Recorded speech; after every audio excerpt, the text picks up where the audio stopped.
Salut à tous, j'espère que vous allez bien. Donc première vidéo de la chaîne. Donc on commence par Dart comme convenu. Donc qu'est-ce que Dart? En fait, Dart c'est un langage qui a été créé par Google. En fait, c'est assez similaire au JavaScript. Donc pour ceux qui ont déjà appris le JavaScript, ça va pas les dépayser.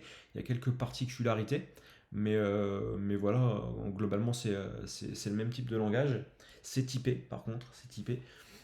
Donc typé, donc moi je vais en parler directement. Donc en fait un langage typé, qu'est-ce que c'est? C'est en gros quand vous écrivez une variable, donc une variable c'est un peu une boîte dans laquelle vous mettez des choses, et ben cette boîte vous devez dire ce qu'il y a dedans. Donc en gros si c'est un booléen vous devez écrire bool, B-O-O-L, et en gros dans la boîte il y aura quoi? Il y aura du vrai ou il y aura du faux.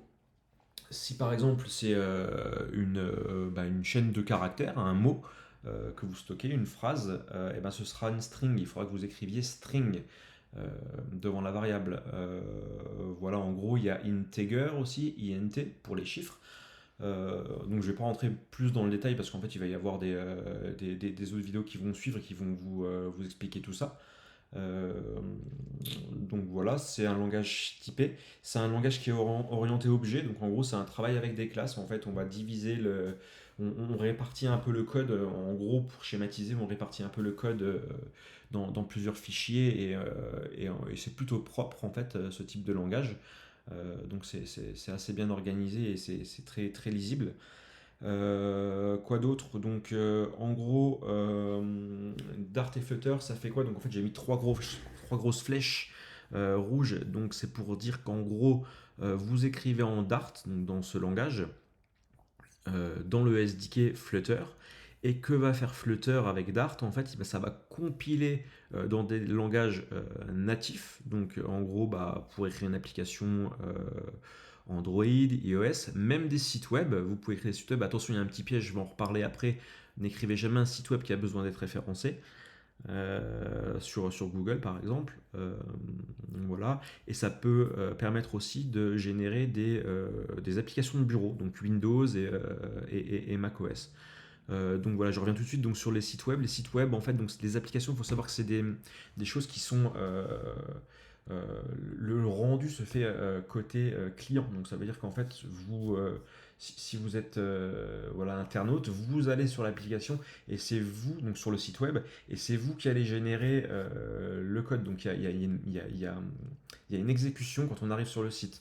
Donc en fait, les moteurs de recherche sont pas très bons, ou du moins pas encore très bons pour référencer ça, enfin plutôt assez mauvais on va dire. Donc ne vous faites pas piéger. Si vous avez besoin d'un site internet qui doit se faire référencer, ne choisissez pas Dart Flutter. Voilà, il y a par exemple des Nuxt avec Vue.js qui permet de faire des sites web avec une génération côté serveur qui va générer des pages HTML, et ça serait plutôt beaucoup plus efficace que Flutter. Si vous utilisez donc cette création de site web, ça peut être utile si vous voulez un back-end, par exemple quelque chose qui n'a pas besoin d'être référencé, qui va vous servir à gérer vos utilisateurs sans avoir à mettre les mains dans le code. Si par exemple vous avez quelqu'un qui ne code pas, qui veut gérer les utilisateurs, vous pouvez créer quelque chose avec ça. Donc ça peut être utile. Donc j'ai mis aussi, je vais essayer de faire court parce que ça s'allonge, les petites, donc j'ai mis la petite flamme. Donc c'est quoi la petite flamme? C'est le hot reload. Le hot reload, c'est quelque chose qui est génial. Ça permet en fait aux développeurs de développer et de voir leurs changements quasiment immédiatement. Donc en fait, vous avez une petite touche, vous cliquez dessus et en cliquant dessus, ça va régénérer automatiquement l'application et même le state. Le state, c'est l'état de l'application. Donc s'il y a eu des modifications faites par l'utilisateur, et ben en fait vous allez tout pouvoir avoir d'afficher quasiment immédiatement. Donc ça c'est génial.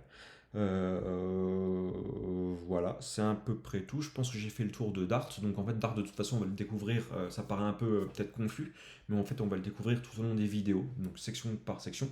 La prochaine vidéo, je vais parler du Dartpad. Donc le Dartpad en fait c'est le moyen de coder, de découvrir Dart simplement avec un navigateur, donc sans se prendre entre guillemets la tête à tout installer directement.